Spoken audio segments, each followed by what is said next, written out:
if you can get free from the religion of scientism that has been perpetuated over our society, that we are not created, that we are an accident, if you can break free from that paradigm shift and start to understand there really is a spiritual world out there, there's realms that are beyond our physical senses ability to see, that are operating all around us, and that we can become contributors to either side of that kingdom. The priest class that exists in our society really are the ones that are still making the decisions. The true policymakers are influenced by individuals who are communicating with these spirits in order to advance these agendas out here.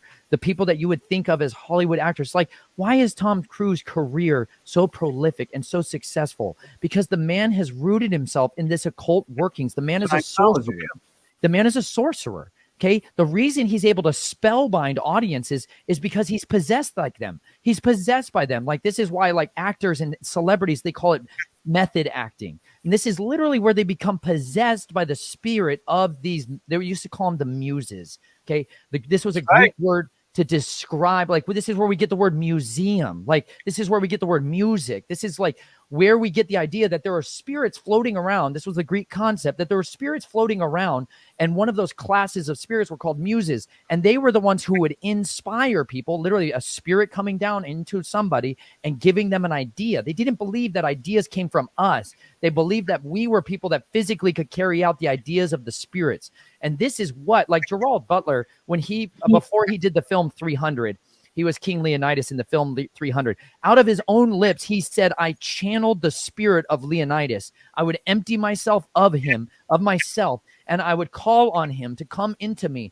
and he would possess me. Like, this is like from their own lips, you guys. People they're not understanding that these celebrities, these stars that you're worshiping, it's the same old religion that people from antiquity have been worshiping, the stars and the moon, the sun, and the heavenly hosts. Like, this is idolatry. And it is literally Keith Ledger did that too. Keith Ledger channeled an entity for the Joker. Absolutely. And it's the same entity that required what? Yes, but like the death. And by the way, there's another guy that you can dig into if you want to study assassination programs. Go ahead and study. Anytime you see one of these people who pops up dead and they're like, oh, he died of a drug overdose. And people are like, oh yeah, those celebrities, they're always high all the time. They just keep killing themselves. And they're like, why are all these 27-year-olds and musicians killing themselves? And you're like, it's not like that. There's a completely other agency that's involved in making sure to stomp out these things as they come to pass. But I have an eager desire for people to begin to peel back these scales of deception that have been systemically placed over your eyes. And if y'all would spend some time, like I brought up 2 books today, The Black Awakening from Russ Dizdar, like the rise of the satanic super soldiers. He has more references in the back of this, like the mind control and the military. Just this page alone, y'all, there's references in there, other books that he references, like Secret and Lies, The Sisterhood of Spies, Unmasking Satan, Military Mind Control. There have been so much published works, y'all, of people that have been trying to expose this stuff and bring it out,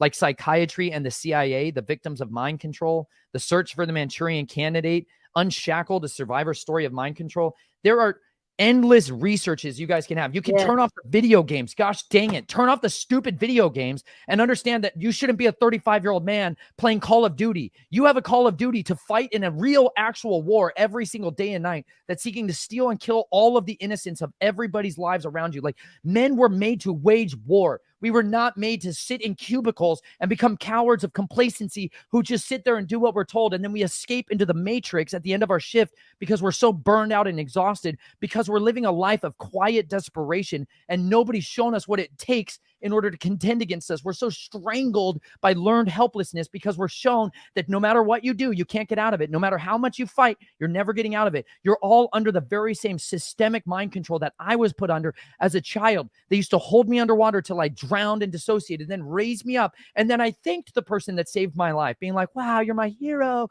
Thank you for saving me. And this is what we've all been trained to do. We're like, wow, thank you for strangling all of the curiosity, all of my hopes and dreams. Thank you for teaching me that nothing out there matters, that I am worthless and I have no purpose except for waiting for my retirement and my 401k so maybe I can go play some golf and I can die a miserable, meaningless life. They've ruined us. But if y'all would turn back to studying and researching for yourself, you could be set free in such an incredibly powerful way, because it is an information war. And the more equipped we are with credible, verifiable information, and we learn how to communicate that, the better we're going to be able to set others free. Thank you so very much. You're freaking awesome. David, you can remove. Let me just